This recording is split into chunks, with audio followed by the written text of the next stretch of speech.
Good afternoon, ladies and gentlemen, Honorable Chairperson Mr. Animesh, distinguished speakers and delegates. It's my pleasure to extend you all a very warm welcome for joining us today for 27th edition of this magnificent show, Convergence India 2019.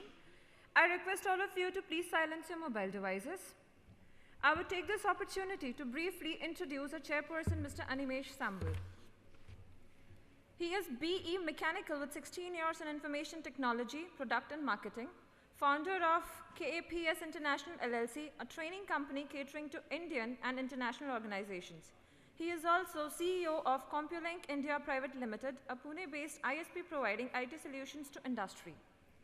I would like to invite the chairperson to come forward and briefly introduce our panelists and take over the session, Role of Cloud and Big Data Analysis and Digital Transformation.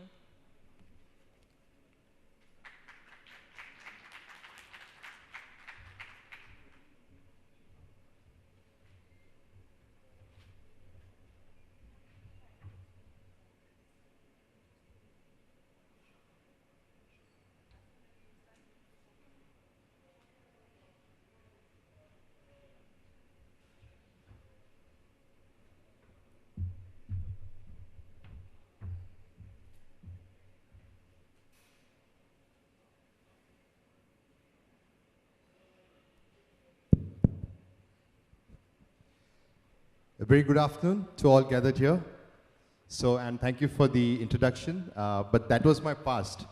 Actually today, for the last 5 years, I've been running a company, a product called NLP Bots, which is an AI NLP platform that helps enterprises automate conversations and processes. So that's what I'm doing for the last 5 years, and thank you.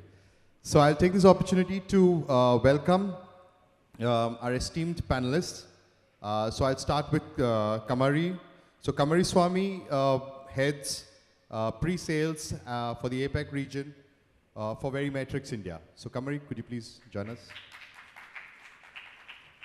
So I guess we'll have all the panelists up here, and then I'll request each one of you to introduce yourselves a little bit more.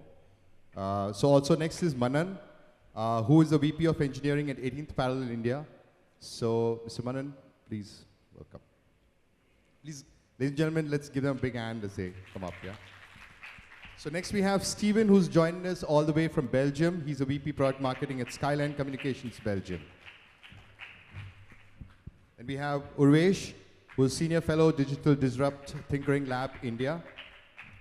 And we also have Kunal Singhal with us. Great. So I'll hand it over to Kamari. So please, Kamari, could you say a little bit about yourself, your organization, and for now. Yeah, thanks.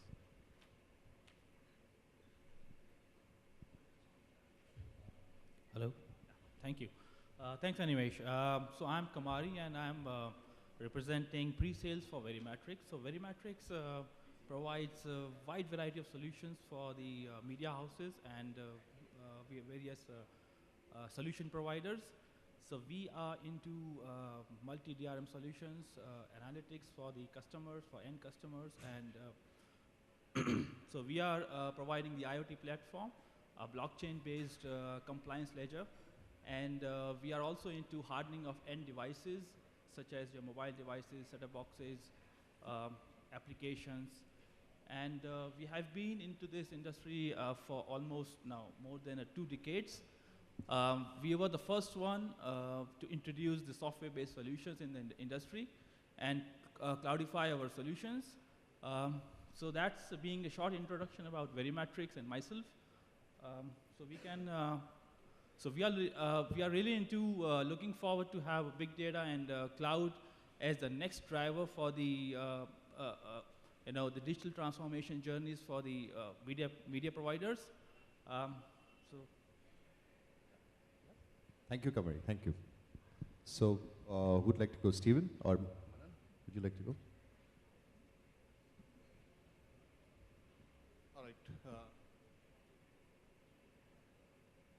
Hello. Yeah, thanks, Animesh. Myself, Manan Panchal, and I'm working for a company called 18th Parallel.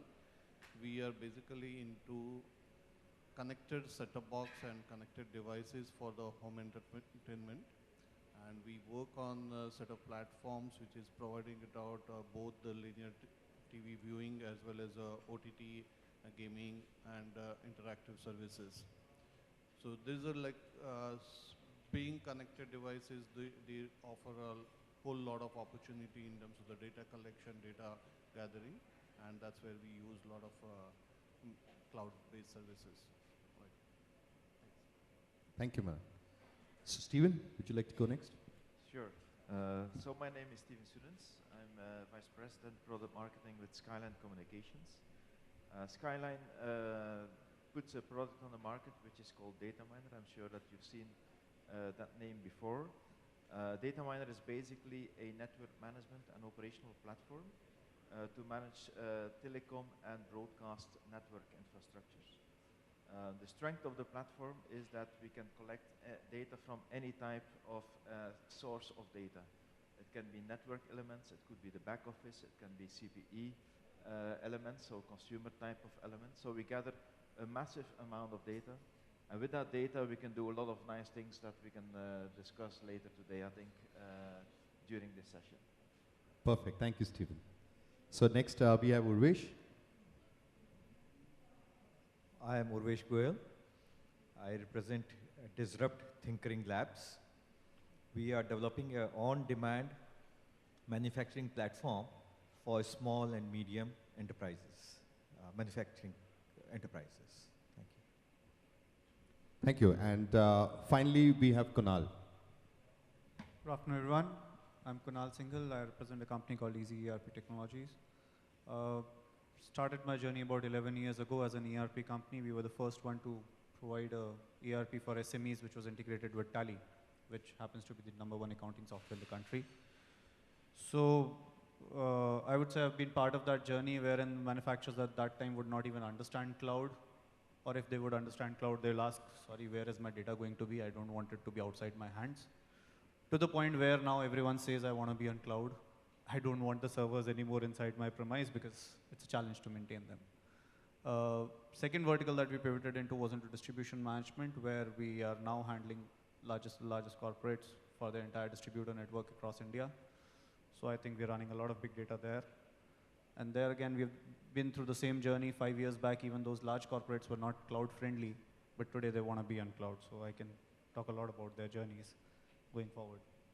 Perfect, thank you.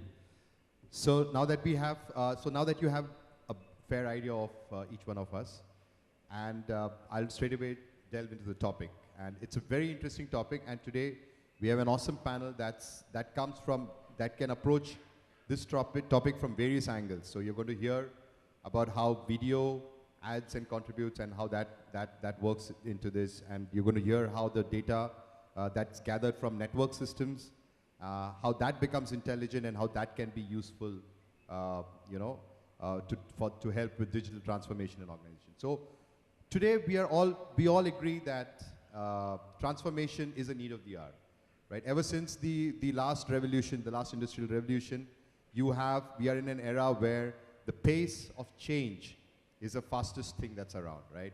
Even 15 years back, or 20 years back when we were watching Star Trek on TV, we never knew that each one of our lives would be so transformed that we would all be carrying these devices, with so much of power, so much of data in our hands, on our wrists, on our heads, and stuff. So it's change, the rate of change, the pace at which it is changing is fast. So what the transformation is positive change, right? So now in transformation, there are various aspects. It can be products, technologies, culture that can be transformed within organizations, and all of these are important. But today we're talking about digital transformation on this stage, and that is basically the harbinger of any other transformation that any organization will go through. So why is that? Because, for example, if Satya Nadella, goes on, he wants cultural transformation. He wants every Microsoft employee to be in a learning mode. But to drive that cultural transformation, his digital transformation has to be in place. He needs to be able to reach out to every employee using various digital tools that he has at his disposal. So we are at the cutting edge of transformation, which is digital transformation. And when it comes to the two aspects that we are going to be talking, how that has a role that will impact this transformation. The first part is cloud. And cloud is, we need not say that, right? Because Microsoft, Google, IBM, everyone is basically transformed, speaking of digital transformation, transformed their whole organization to cloud service providers, right? They are happy to give away their IP, the technology for free, provided you are using their cloud, right? So cloud is big, and these companies are at the cutting edge of technology. They are most successful companies today, and they know that cloud is really big, so they are heavily invested into that. And the data, and second part is big data, right? So big data, I always remember Dan Ariely way back in 2013, when he said big data is like teenage sex, right? Everyone knows, that everyone thinks someone else is doing it. Everyone, says that that they know about it, but nobody knows nothing, right? But this is not that age, right? Today, that was about 5 years back. But today, everyone knows the importance of big data analytics, and we are all talking big data, right? So our wrists can give, tons of gigabytes of data on the way we exercise, the way we walk, where we are, so there's a lot of data that comes out, and all this data, so that's, with more than 7 billion humans on the planet, that's just tons of data right there, right?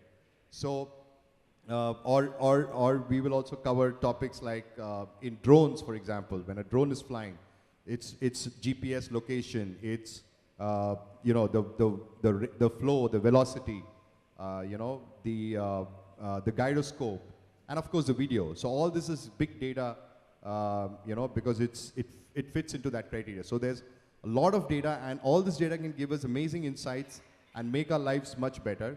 And when it comes to the corporate, it can help and push digital transformation to a whole new level. So I'm going to request all our panelists at this stage to talk about their experiences with digital transformation and the role that cloud and or big data had to play in that transformation, whether it is for an internal use case or for what they are doing for their clients, how that is helping in a transformation of their clients. So Kamari, would you like to go first? Hello. Yeah, thanks Animesh. So speaking about the media and broadcast industry, we are seeing a fundamental shift in the way the content is being consumed now. So there were the times when people talked about prime time, or let's say the mass media, but now that has changed completely. So people are more talking about the personalized media. They want to see what they want to see, when they want to see, and where they want to see. They need not to be dictated by the production houses or the cable operators or DTH operators. So they have their own choice, and that's what they want, instead of being bugged and being flooded by what service providers are trying to sell. So having said that, this fundamental shift in the viewing pattern or the way the content is being consumed has brought 3 challenges for the operators, or let's say for each broadcaster or any media platform service provider. So I would start with KYC, which says know your customer, or knowing your customer, which is a very wide and deep a topic of discussions.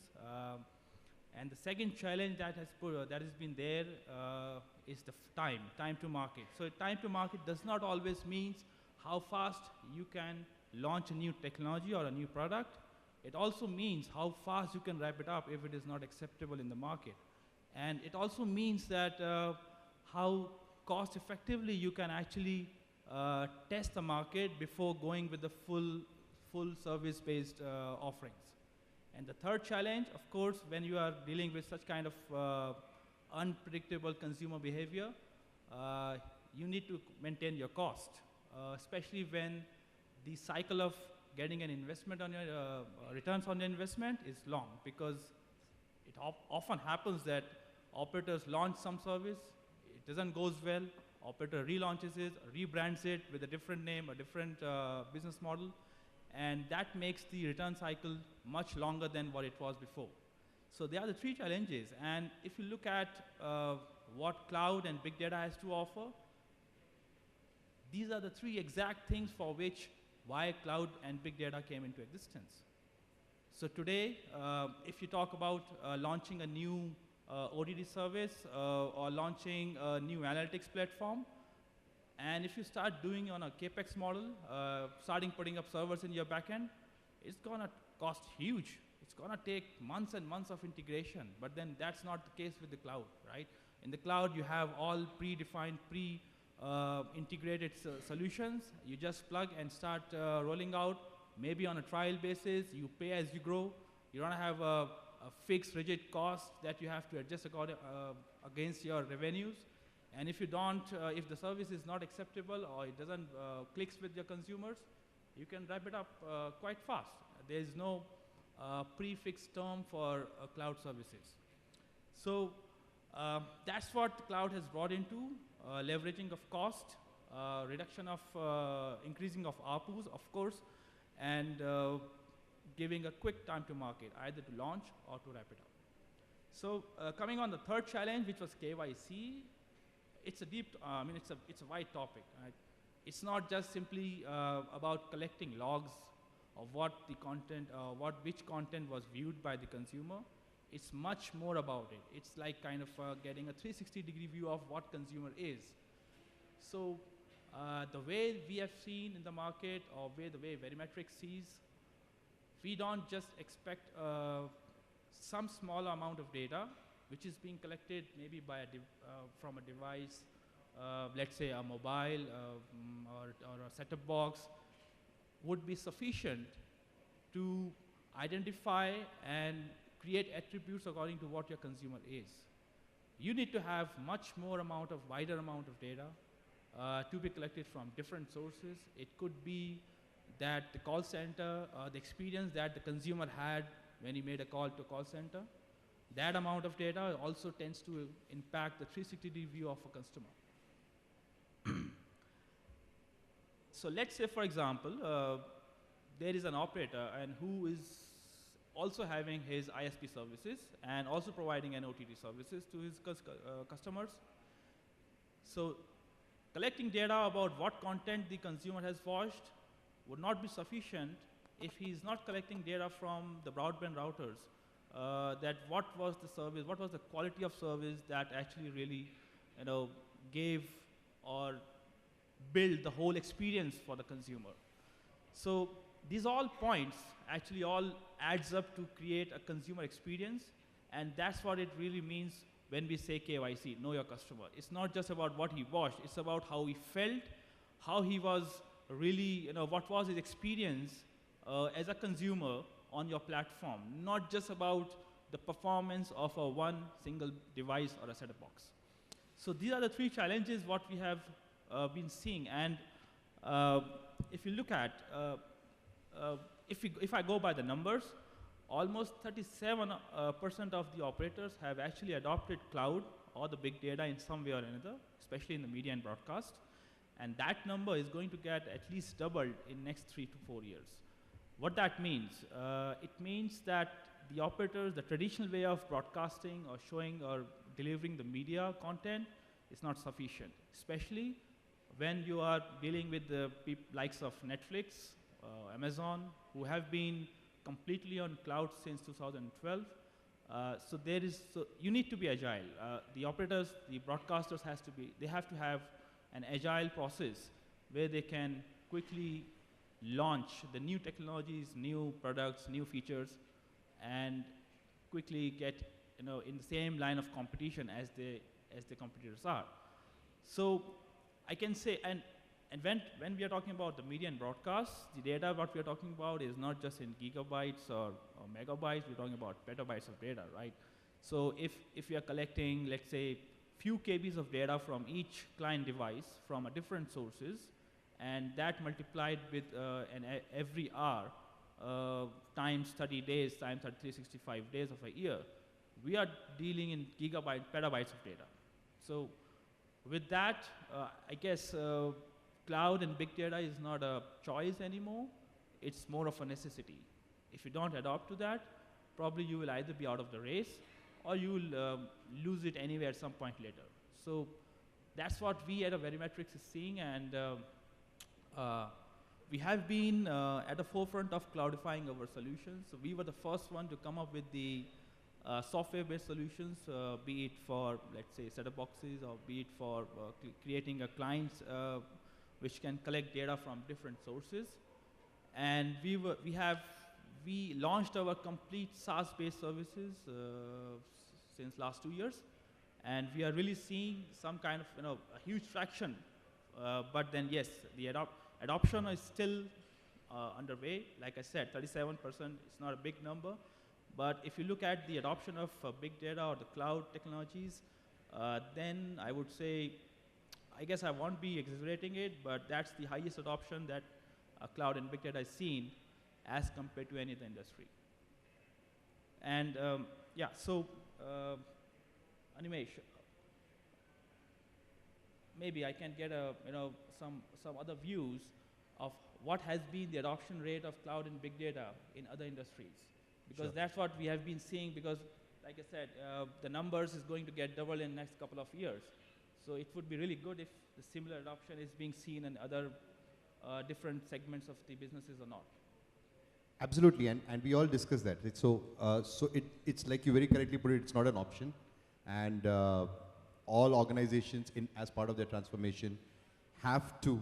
I mean, so it's only how much and how fast. These are the only questions that left to be answered. But taking it on another, we can all contribute if we have to what Kamari just said.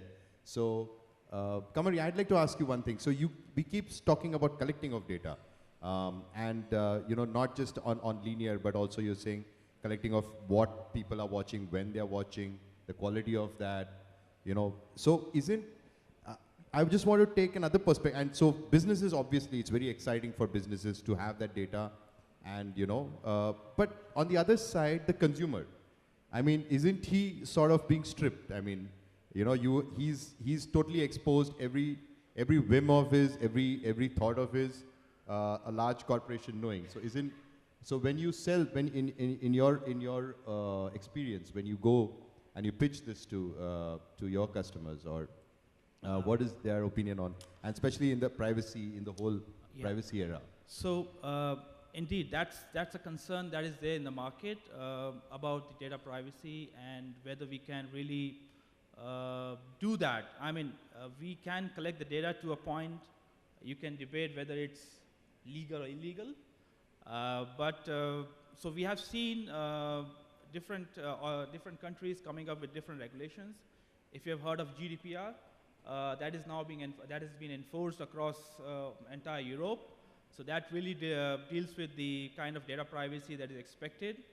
So yes, we are compliant, and we are complying to all the regulations and laws of the land, in which we don't collect the data which helps or which allows to personally identify an individual, but then we collect the data that helps us to establish what kind of viewing behavior he has. Rather than identifying an individual, we identify his viewing behavior, and with that we actually build on the statistics so that we have a collective viewing experience of viewing behavior rather than just knowing specific personally identifiable attributes about each consumer. And that being said, of course, when we are dealing with the data, and that is specifically when it relates to the users, we have to make sure that both the data collection at the source and at the backend infrastructure has to be secured. So, like I said, we have Verimatrix has the collectors, which are not just the open collectors; they are secured collectors. We have an expertise of securing the end devices, even in the hostile environments or open platforms like Android, where you always not get the same level of security that you expect from a closed ecosystem of devices. So we do make sure that the data which is being collected is anonymized. It's not personally identifiable data. We're collecting from a secure source, which is directly being pushed to the cloud in a secure way through a secure channel, and is being stored in an encrypted form when the data is at the rest. So yes, all the concerns related to the data privacy, data in kind of individual privacy, we do take care of that. Thank you. Anyone else? And also, you can take down the questions. So we'll open it up, before we close the session. So you can also take down your questions if you have for any of us. So we take. Okay, so so dimension about the data, the need for the data, that is very, very crucial. And let me just put it a few of the things in the perspective from the video industry point of view.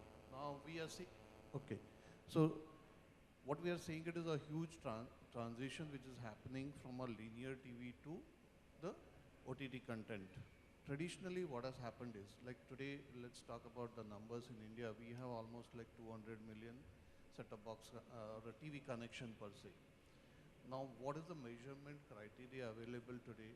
That's hardly 0.15% of that user behavior is monitored and measured today. So there is no clear-cut idea about what is the user behavior, what the user likes to watch. Those sampling rates, sampling numbers are really, really minuscule. Now, what it gives is an opportunity, like, okay, wherein it brings in the opportunity to the other players, wherein, like, let's say, OTT content, which is a personalized content, which is equally measurable. So today, like, out of 53% of the internet-connected mobile phones, what we have it in India, every OTT app which is being used by every user, that has, like, okay, measurement available. What it helps out in terms of the content providers is, like, okay, what is flying out, what is not being accepted by the user. As Kamari said, like, okay, how to unwrap, recall your products.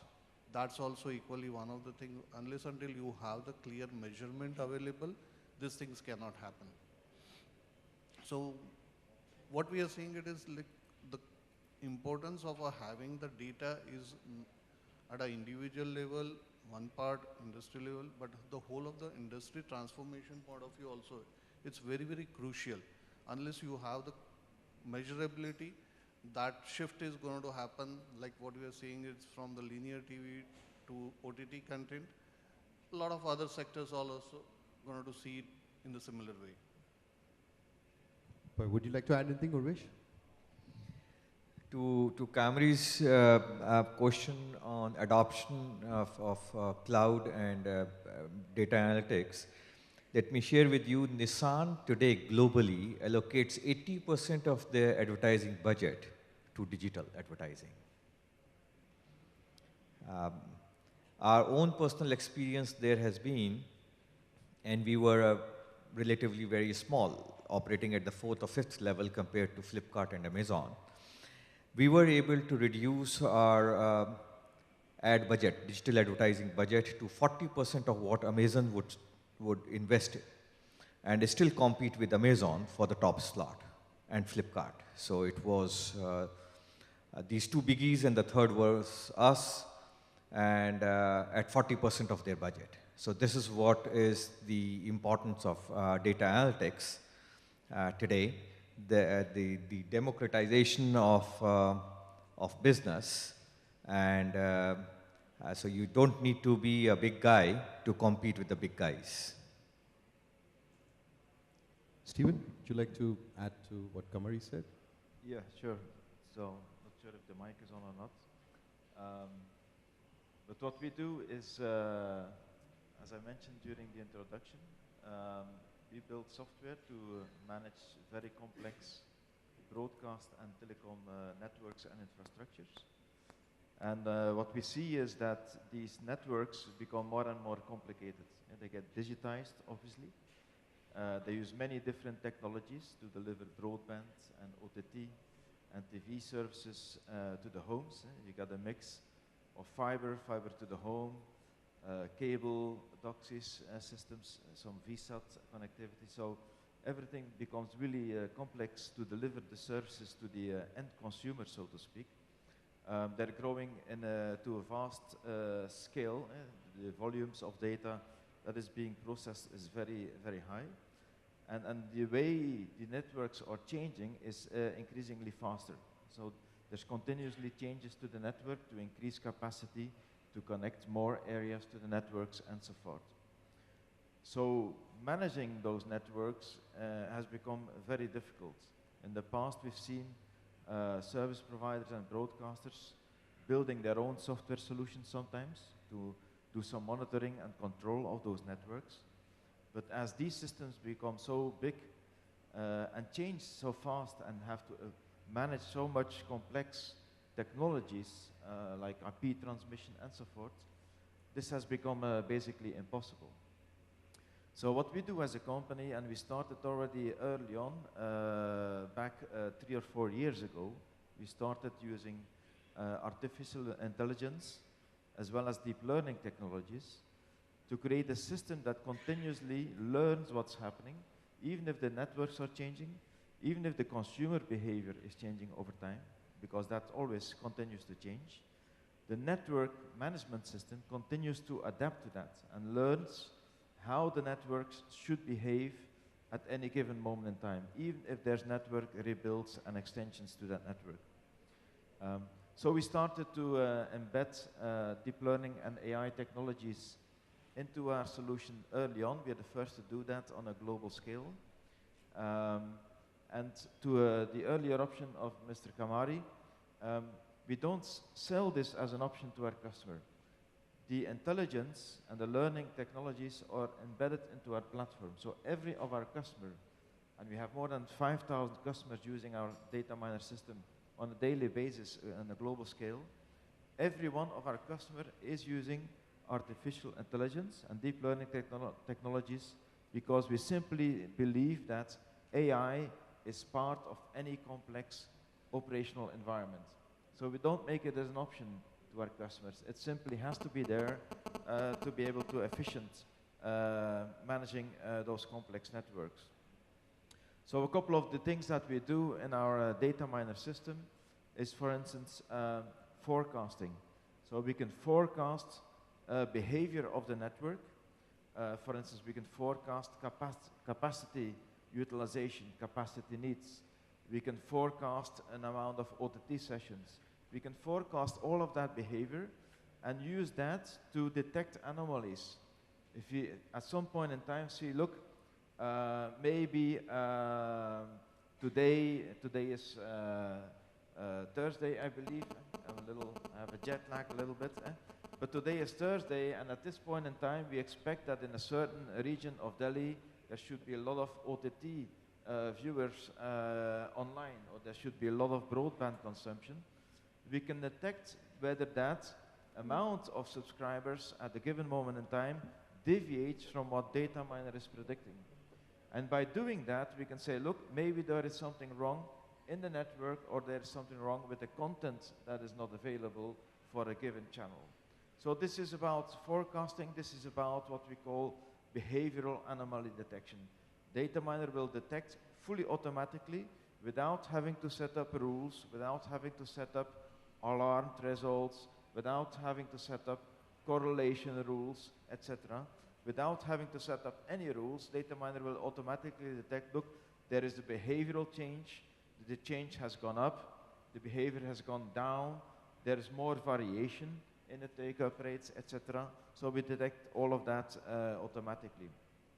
Similar, if there's anomalies detected, we can automatically detect the root cause of what is happening. The root cause can be indeed a source of data that is not correct. The root cause could be just a big router or switch fabric in the network that has gone down or partly gone down. So we can automatically detect the root causes of any changes in that network that may impact end user quality, so to speak. So our challenges with using big data and AI and learning technologies is not only about the vast amount of data that we get, so the volume of data that we have to ingest, because that's ever growing and exploding as new networks are being built. It's also about the different types of data elements. We capture data from end users, we capture data from the network, we capture data from the content sources, etc. So the variety of data is extremely high, and the velocity is also high. So the speed to which data is entering our system is very high as well. But the most difficult part for us is the veracity of the data. Not all data, and I think that's the same for my colleagues here in this business, not all of the data that is provided to our learning engines is correct. There is some wrong data. There's the accuracy of the data is not always there. So that's also an area where we spent a lot of engineering on. And again, we've been working on that. The first one in our industry of monitoring, control, and orchestration systems. We started working on that with a dedicated team of PhDs a couple of years ago. And again, we just pushed that out to all our customers because we strongly believe that complex networks grow beyond the human brains to be able to manage and set up those networks in a proper way. So we provide that as part of our data miner solution to every customer. Great, thank you, Stephen. And also just to, for those that are not, so Stephen kept saying AI and how that the AI as a technology, and I'm sure most of you know it, but for those that are not aware, it's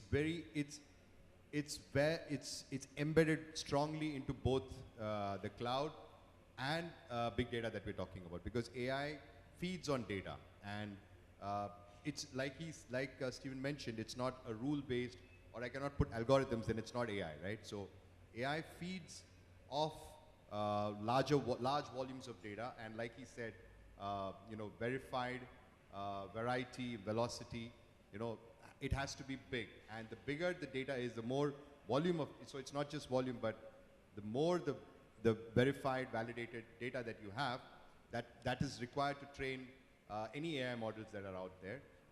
And because of the fact that it is so huge, you cannot actually accommodate for that kind of scale in a server setup that you have, right? So there again, so it's also very much linked to cloud. So even when we provide AI solutions, there are sometimes for some banks and stuff, we have to provide the solution on-prem, but the training has to happen on the cloud, and then we do a transfer learning, to different instances where it's required on-prem.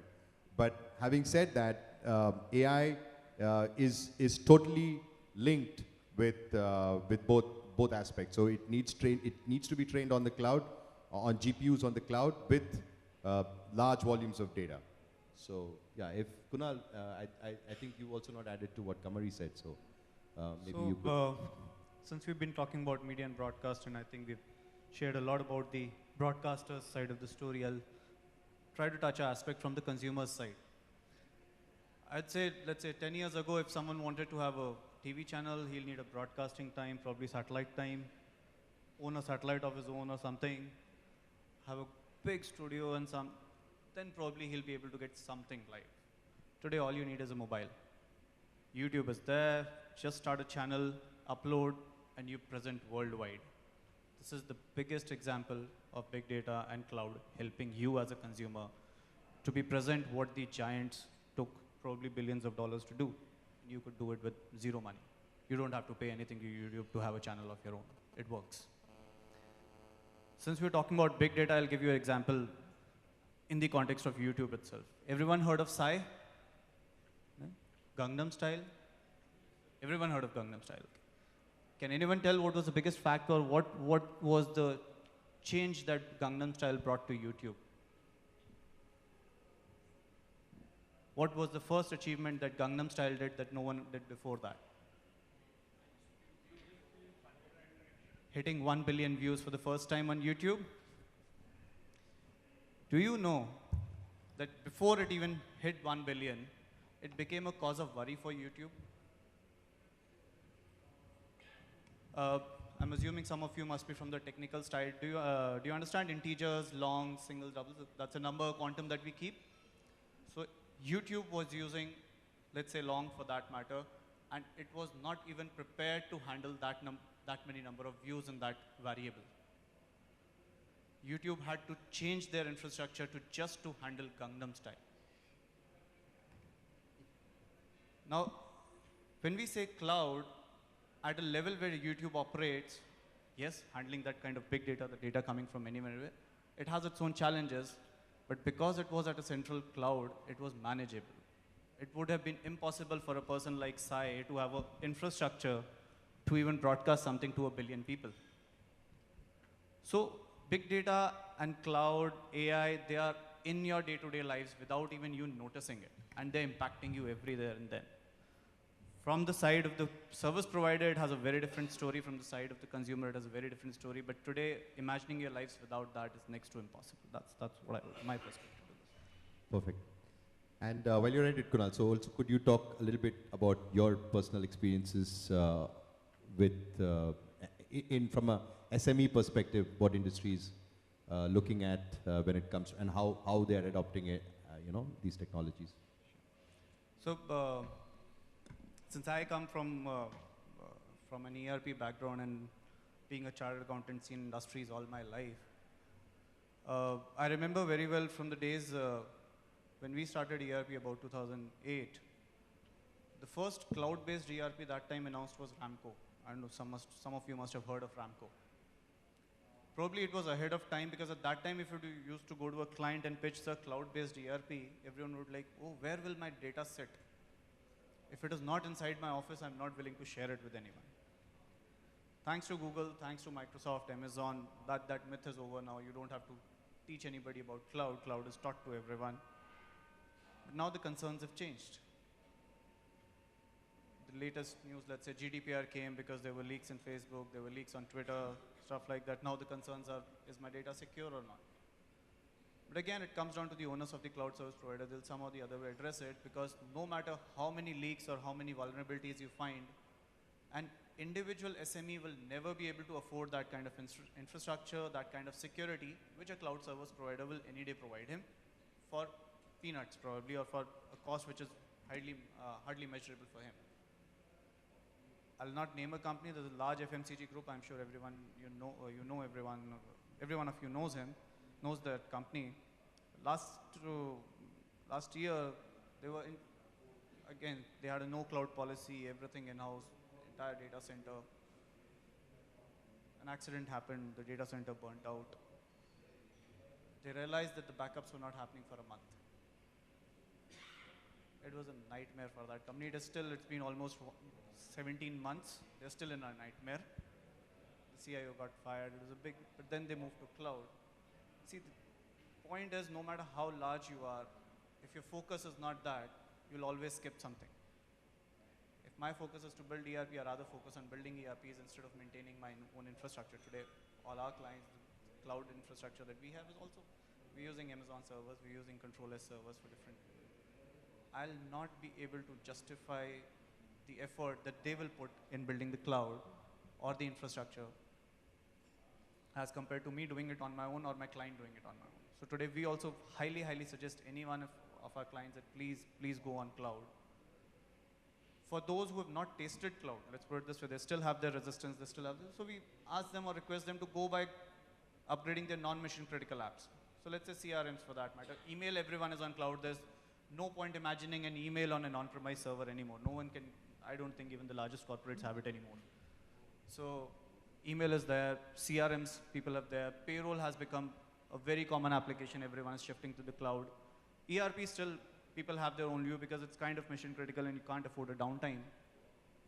But still, it is becoming more and more easy for companies to move to a cloud, at least if they're a multi-location customer. If someone is sitting just in one premise, they still might think of an on-premise installation. For a multi-location customer today, cloud is inevitable. They have to be there. So that's more or less the transition that I've seen in the past 10 years, people moving from a non-cloud instance to a cloud instance. Second application, I think Urvesh would be a better person to take a call, and using that big data or that machine learning in the same SME manufacturing space, collecting data from their machines, which was, let's say 5 years back, probably not even being done by SMEs. Today, a lot of people are doing that. But then the problem with big data, or the steps with big data, is first to identify what you want to collect. But let's say we talked in terms of broadcasters, what is being watched, what time is it being watched, who is it watching it, how much to collect, and then what to do with that data. What to do with that data is something which is Urvesh's expertise, and he can talk about it later. But yes, that's been my journey with SMEs in the space of cloud. Urvesh, would you like to take that forward? How many of you do have smartphones here? Some of you don't have smartphones? Okay. How many of you have Gmail accounts? Okay.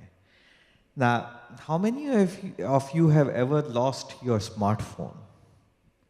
Very few of you? Well, I must tell you, I have lost my smartphone, and consequently, I lost all my contact information. And that's when I learned it the hard way, that I should be syncing up all my contact in my phone book on my smartphone with Google Cloud. So essentially, this was to emphasize the relevance of cloud, knowingly or unknowingly, that all of us as consumers are anyways adopting. And those of you who are not using Google account to sync up your phone book may, just from my personal experience, was very painful to build up that phone book again. So may want to do it very quickly. The second aspect that I would want to quickly make a data point here was Animesh talking about AI. AI has been around since 1958. One generation is equal to 25 years, and this is 50 years. So AI has been around. The first time this term was coined is 50 years back, 2 generations back. But we never heard of AI till a few years back. And the contribution is primarily coming from cloud. Just to give you a sense of what a cloud means, Amazon has 100,000, 1 lakh cores. So this is essentially 1 lakh microcomputers on their cloud.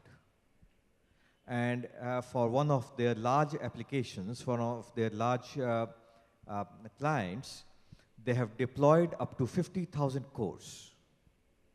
So that's the kind of computing power your cloud provides to you. And AWS, Amazon Web Services, is just one of the 3 large cloud providers.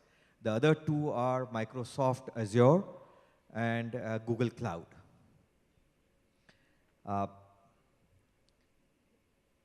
When we talk about adoption of cloud or AI or digital transformation in general, we all have been talking more on the front of consumers. As consumers, Japan, while Germany coined the term Industry 4.0, Japan coined the term Society 5.0. Essentially, both the same things, and what my eminent panelists are talking about is primarily reflecting what the term comes to my mind is Society 5.0, because consumers are very discerning, they are very demanding, so they want a good quality of life. So society in general is moving very quickly, even in India, to 5.0. So that's where you see a lot of cloud adoption happening with the consumers.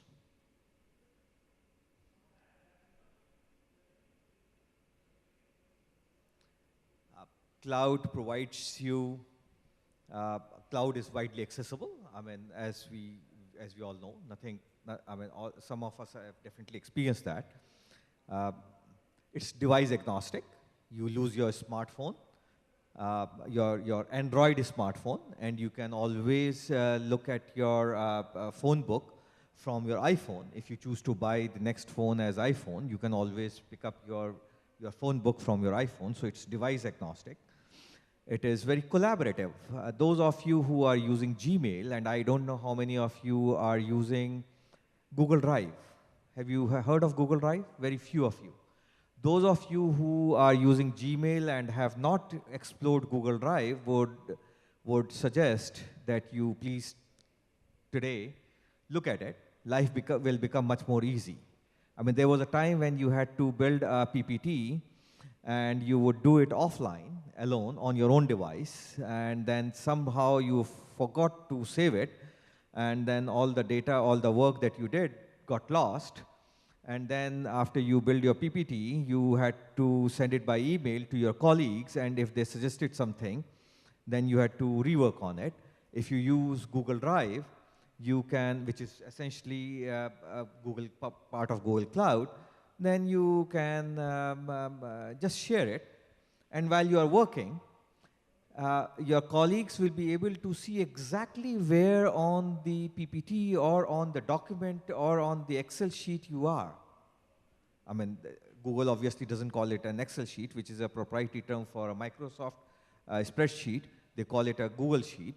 But you will be visible on the cell of the spreadsheet that you are updating. So that's the power of cloud. Thank you, Animesh. Thank you, Urvesh. Yeah. So yeah, Urvesh was talking about AI. So the 1950s, Marvin, one of the scholars at MIT. Today, he just passed away last month at 88. He was one of the first people to way back imagine that a machine could think like a human, right? That was in an evolutionary process also, that's a big leap. And if you go back in time, whenever we have given the machine something to do, they always did a better job, right? So when in the industrial era, when we created the IC engine, we gave the machine our physical power. And what 100 people could do in 10 days, a machine could do it in a couple of hours, right? So now with the big, boring, machines and stuff that are out there. Or what we could walk in a day, a machine with a car, we could walk or we could reach there in a matter of an hour, right?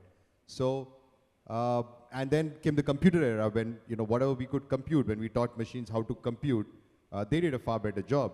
We can do tables up to 70, 80, 90, 100.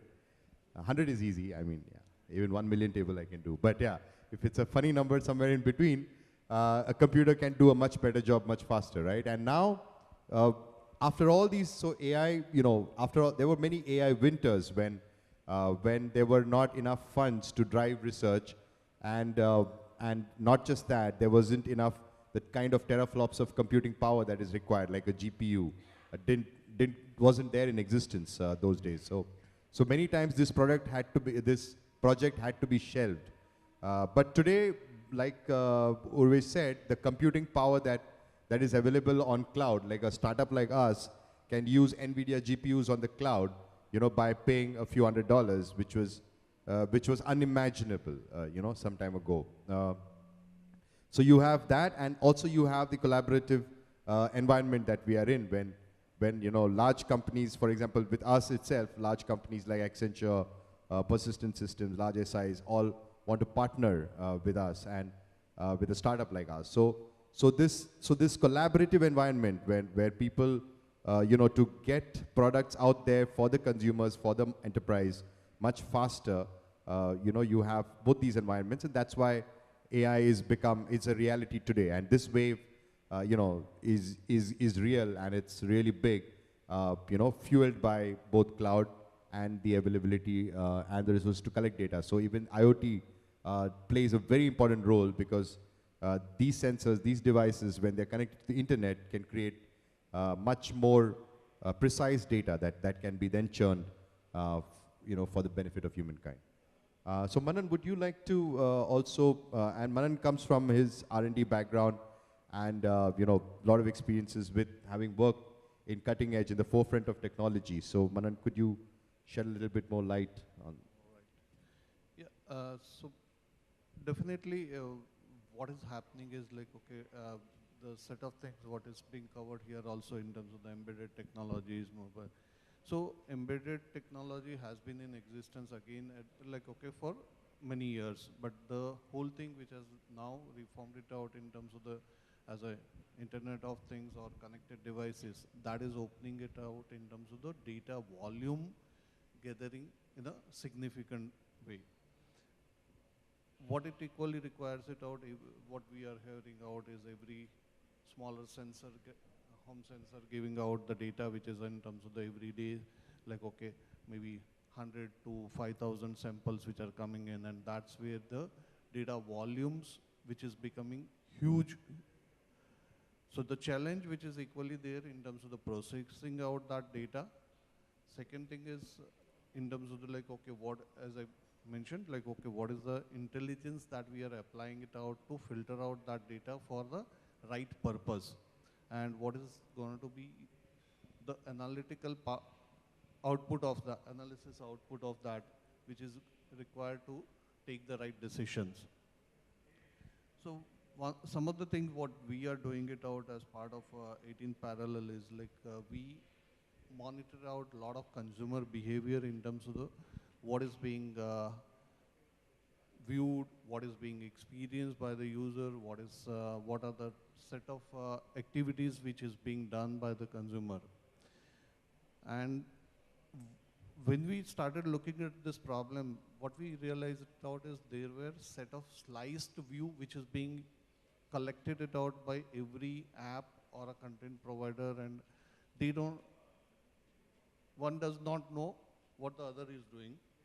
And for a specifically like, okay, for a operator or a aggregator of a service who is providing it out, they don't know what to do, what is working, which are the products or services which we want to offer it out, what consumers are liking about it, what is the stickiness factor, what is my churn factor. So those aspects which is equally for their business sustenance also. So that is what we have been able to help across to aggregate that whole data and present it out for their business part as well, which is equally necessary for the transitioning part also. Another dimension, like, okay, when we look at it, this collective data, everybody, like, okay, Google would have its own set of dimensions of like, okay, this is my number of hits, these are the set of things. So every provider of a service is providing out their sliced out data. Some of the things which like in terms of this, what Kamari and Steven covered it out, they have like, okay, backend infrastructure which collects it out, that data, but that is being collected out at a aggregation level. And that is equally necessary for the operator, but at the same time, aggregated view of the consumer behavior is also necessary. Like, let's say today, Netflix knows that, okay, which is the movie which is being watched by their subscribers to the best. The same one is being projected out by Amazon Prime, that, okay, this is the movie which is popular. But across the board, what is the viewing pattern? Across different OTT apps, what is being viewed, that is not still available. Which is causing a, like, okay, if we talk about like, okay, OTT content, like today almost there is like 56% of churn still, churn is happening. Why? It's again because the content which is there, whether it's having the stickiness factor, people are just trying it out, what is that behavior? So that is equally necessary. And I think going forward, the big data analysis is going to play a significant role in this user behavior analysis also. Great, thank you, Manan. And before we open it up for questions, I'll just take one last round of maybe 5 sentences on the most successful experience, or one of your most successful experiences when it comes, what you have seen in terms of digital transformation and the role of in the cloud and big data era. So if you could just give me, give us a sentence or a case study, or so to speak, but let's limit it to 5 sentences and then we'll open it out for questioning, right? So Urvesh, you want to... Animesh, just one sentence. The kind of analytics, big data analytics provided in digital marketing, we were able to raise our conversion rate from 0.3% to more than 1%. In advertising, conversion rate of more than 1% is considered to be excellent. At 2%, your business can never go down. So, Thank you. yeah. Awesome. Great. Manan? So just one thing, like what I would like to share it is, you don't need to be big to start using big data. So we started off with like, okay, very small setup and like, okay, in terms of the data collection. And today what we are seeing it is the volumes which have grown up, and we are able to catch up to a level wherein there is a good significant data which is happening. And we have been able to have, as Urvesh was mentioning, the churn factor for that we have been able to contain it out, as well as in terms of the subscriber conversion also, that we have been able to convert it out based on certain intelligent decisions being made about the interactive services. Kamari? So talking about use case, so we did an analytics platform for a customer in Japan who happens to be both a telecom operator and the video service provider, just like we have Vodafone here. As an outcome of that platform, we could actually increase the accuracy of their ad campaigns by almost the double. From 26%, we were almost to 52%, and they could actually able to predict the churn to an acceptable degree of accuracy, let's say 80%. And with that, they were able to reduce their churn of around 12% YOY. Thank you. Stephen? Yes, I have a very simple example actually. I'm not sure if you're familiar with satellite. Is the mic okay? Okay. For some of you that are familiar with satellite reception, at certain days during the year, there's like interference with the sun. And usually people plan for that, because if that happens, you lose your services, obviously. Data miner has been able to learn automatically when such interferences would happen without entering any rules on the system. Data miner said a couple of days up front, look, there's going to be an issue happening within a couple of days. What do you do? What do you want to do with it? So that's just a nice and simple example of what the learning technologies can do for an operator. Wow. So in my experience, the first and the foremost effect that I see in all the clients that move to cloud is the improvement in efficiency. Because something which is restricted to your office, your premise, your terminal will always decline your efficiency, because you have to be present there. Today, in the environment where employees are looking from work from home or flexible timings, or let's say for any reason the employee has to be absent, cloud enables that the system is accessible to him and usable for him from whatever time, whatever place he wants to. And this has actually resulted in improving the efficiency of the usage of the system at the enterprise. And I'll want to pick one term which Kamari used, was about pay as you grow. This is the biggest USP with cloud. Today we can talk about the best of the best payroll softwares which, let's say, someone couldn't have afforded before, or the best of the best CRMs which someone couldn't have afforded before, can now even afford that for probably 100 rupees a month, 1,000 rupees a month. So the smallest organization can take the benefit of the biggest system used by large MNCs or large corporates. This is where cloud really, really, really pitches you in. So I think you got a complete picture, but I'd just like to add by saying that in my personal experience, because we do both services on cloud and on-prem, so we deploy some solutions with a transfer learning on-premises as well. So we basically, NLP Bots automates conversations and processes for the enterprise. It's a platform. So there what happens is when any client asks us, like some BFSI, like Kunal said, there are some people still little wary of cloud. But especially BFSI, and when they come to us and they say, we want it on-prem, my engineers go. So it suddenly increases the complexity like crazy. So my engineers will have to go physically visit the site and they will give a laptop from which you can access, and then you train, check, go back, back and forth. I have to train on the cloud.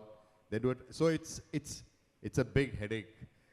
After cloud, no engineer is happy, doing an on-prem installation. So that's from my personal experience. And I think that pretty much we've covered, and we all know the benefits. And digital transformation, if it has to happen, these two aspects are going to be very critical: the cloud and clean, verified volume of data, right? So more data, more the merrier for any AI system, right? So now I think I'll open it up for questions. So please feel free to ask any one of us individually, or yes, or as a group we can answer. Okay, so hi. My question is. Could you please stand up and say a little bit about yourself? Not know you stand up, but say a little bit about, yeah. So I'm Mayu, and I'm handling some media relations for some data analytics firms, right? So my question is to Stephen. You have talked about the accuracy of data. So when we are talking about data analysis and data analytics and the benefit of that analyzed data, but if the initial inputs, they are carrying some errors, then definitely the analysis will also be carrying some, some sort of inaccuracy. So what sort of tools we are actually, using to check the accuracy of the data input and everything? That, like, what is the process and anything, if you would like to highlight a little bit? Yeah. So that's a good question, indeed, and that's one of the major stumbling blocks of developing and setting up analytic systems, is to how do you distinguish between valid data and invalid data coming in, or that data that is inaccurate. It's not always invalid, it may just be inaccurate. So anything that is related to analytics and making decision and learning things always has a certain level of accuracy. It's never exact science. And so anything that has to do with big data analytics always comes with a kind of result or a prediction, but there's always an error margin to it, and it's never exact science. And of course, every data point that we, for instance, ingest goes to multiple algorithms to detect whether that's a valid data point or not. Meaning, whether should we use it and take it into account, or should we just consider the data as being outliers, and therefore we would not necessarily use that in our analytics results. But it's a good question. Every time we make a prediction and out of analytics, it always comes with a certain level of accuracy, and that is also used in the decision making later on. Anyone like to add to that? Yeah, probably I can. So, in fact, that's a very generic errors that in any data analytics platform. So we have three approaches. Usually, we take three approaches. First, on the client side, we try to embed the client, which makes sure that the data is being collected is the accurate one, or the intended whatever the data we want to collect. That's what the data is. Even if in case any inaccurate data creeps into your database, then you have a choice. Either you can reference that against any historic data that you have, and probably you can run your, you can say, analysis or any kind of algorithm to see whether that is a predictable data or it's completely inaccurate data. And if you don't have a reference, if you don't have old data, then probably you just have to, like what Stephen said, there is always an error margin, and the data science or the data analytics is not 100%. It gives you a good amount of predictable behavior, but it does not give you a 100% RC. Okay, anyone? Yeah. I'm Suresh from Malton Calsoft Labs. I look after the digital practice. It's a very good, insightful session from all of you. Animesh, to your point about the engineers' challenges, a disruption is there in the market. Startups in Valley by name Diamante and Amazon. Amazon, for example, is coming up with something called Amazon Outpost, which is AWS on-premises. I'd like to ask a question to Stevens. Stevens, thanks for your insights on the forecasting the network behavior, capacity, and then anomaly detection. I'd like to pick your mind on how AI and ML is getting adopted in service introduction and service assurance and fulfillment? What we see is that, and that's also what we hear from our customers, is that as the systems become more and more complex to deliver the services to the end users and to the business customers as well, what we hear is that, and we even see that in RFPs coming in right now to companies like us, is that AI and deep learning is going to become table stakes for any operational environment. Operations is becoming more and more complex. Infrastructures get virtualized. They run in the cloud to some extent. They run as virtual functions on-prem or a mixture. Everything is IP interconnected. Services are emerging. You have broadband, OTT, you have traditional TV, all kinds of services running on a converged infrastructure. So the answer to the question is there's not going to be any operational environment of any network infrastructure within a couple of years that is not going to be running and using AI to ensure that the services run at a good level of quality. So the answer to the question is really, we strongly believe that any operational environment will need AI and deep learning capabilities to keep up and deliver that service quality. Thank you. Anyone else? Would anyone like to add to that? Yeah. Okay, I am R.K. Kapoor from Amity University. I just have a question about little bit about the security in two parts. One is, as it is, many of us are very apprehensive of how secure is the data on the cloud. And when you read about some leaks of data. Second thing is, from the national perspective, if your data centers are abroad, and so much of our data, which is, we are calling it big data, let's say, even when I am moving and using a Google map, my whole data where I have moved is recorded. So, and most of your data centers are, of these public clouds are abroad, outside the country. So how are we ensuring that our information and vital information, which is strategic in nature otherwise, is also secure? Do we, like some initiatives are being now taken, that the data centers should be moved into the country? Because government should have control, because our government does not have control over the data which is being moving out of the country. Some comments on that. Would you like to? Well, this is a very interesting point, and which can be applied to practically every aspect of technology adoption. Not only digital technology, but also automotive technology. After automotive technology, accidents occur, people die in road accidents. There are earthquakes, and consequently high-rise buildings go under the earth, so people die there. So I mean, people eat and die out of diabetes. So I mean, this argument essentially can apply to any aspect of modern civilization. One. To your question about, a specific question about whether data centers are being established in India, yes, they are. But we do not have deep pockets like Amazon has. We do not have deep pockets like Microsoft has. We do not have deep pockets like Google has. So think about it like this. So even when data centers are created in India, and if they are owned by one of these three guys, what difference does that make? So they are already, Google, Microsoft, all of them have large data clusters now in India.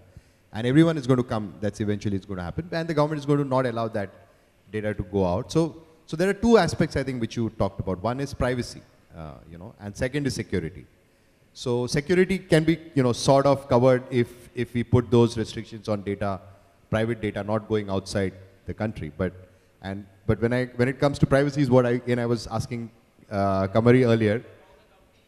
Yes. So Yeah. So, but there, I mean, I have a very simple answer to that. I mean, basically, unless I'm a terrorist or I'm a government secret agent or something like that, I mean, I wouldn't mind people knowing that I'm here at this convergence, right? So yeah, but. Yeah, so added to that, I see this question in two ways. So what regulations we have today and what we need for tomorrow. So we do have certain laws in place. Let's say we have an IT Act, we have cybersecurity acts. Whether they are sufficient or not, that's going to be tested in, over the period of time where there would be more adoption of the cloud and big data. And probably that would eventually lead to the new regulations or new controls from the government side.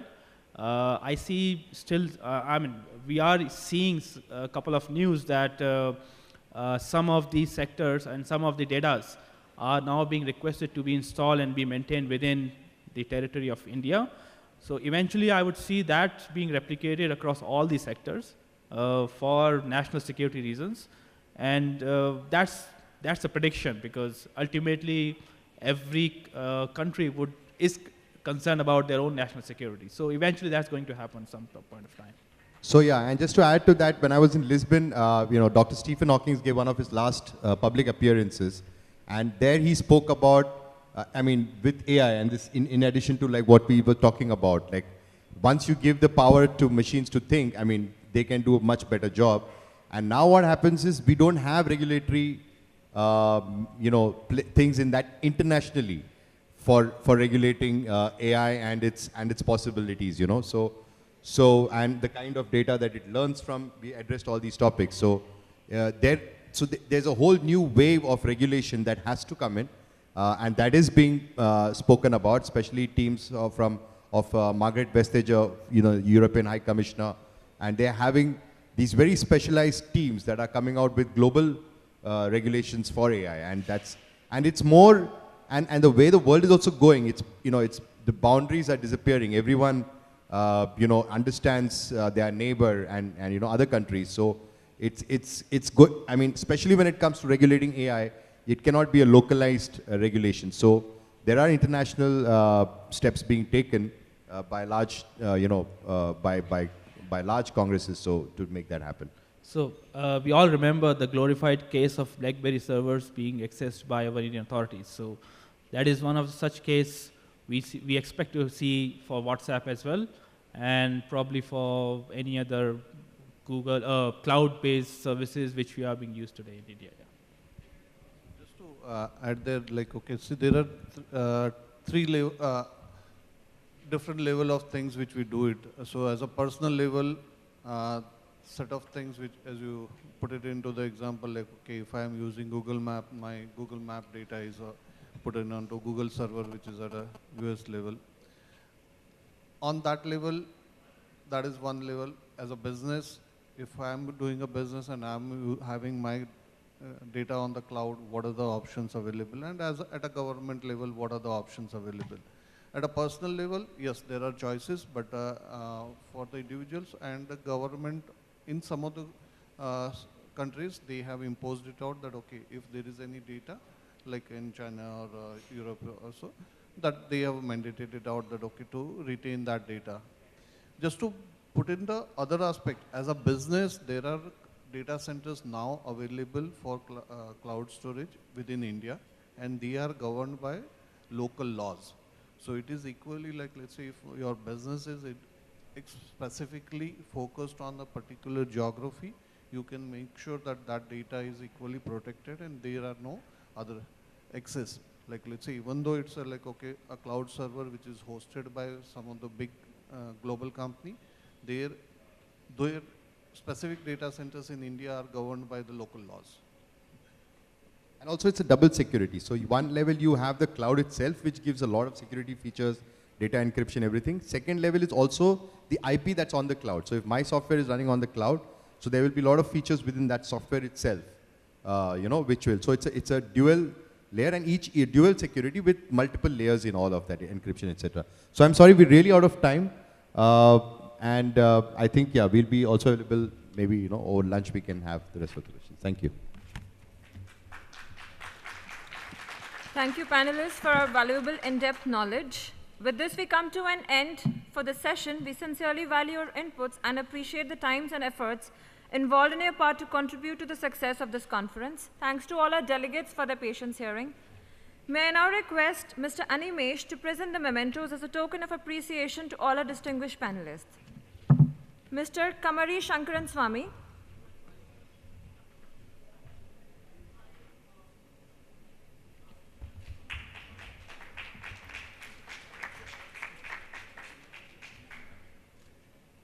Mr. Manan Panchal.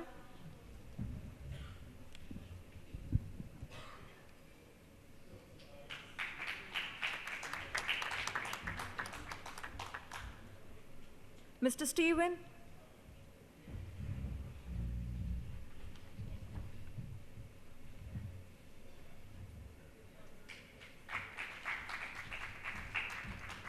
Mr. Urvesh Goel.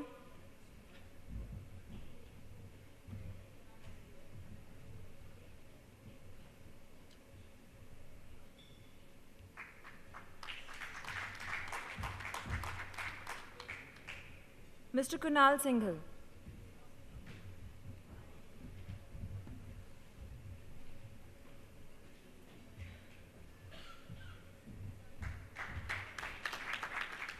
Now may I please request my colleague Mrs. Aarti to felicitate moderator Mr. Animesh Samuel.